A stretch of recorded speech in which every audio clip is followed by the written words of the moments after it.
پوه شو ملګرو دا نه به اوس فروټ راخلو زبردست فروټو کې ډېر چا خوښ دي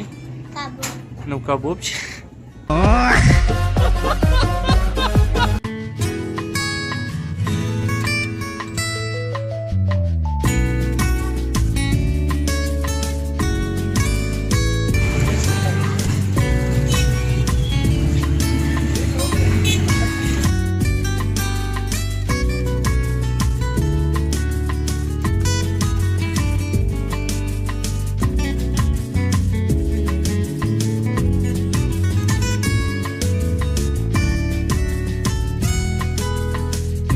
ملګرو دا فروټ ته ډېرې خبرې ونه شم کولی چې ښکاره مرسي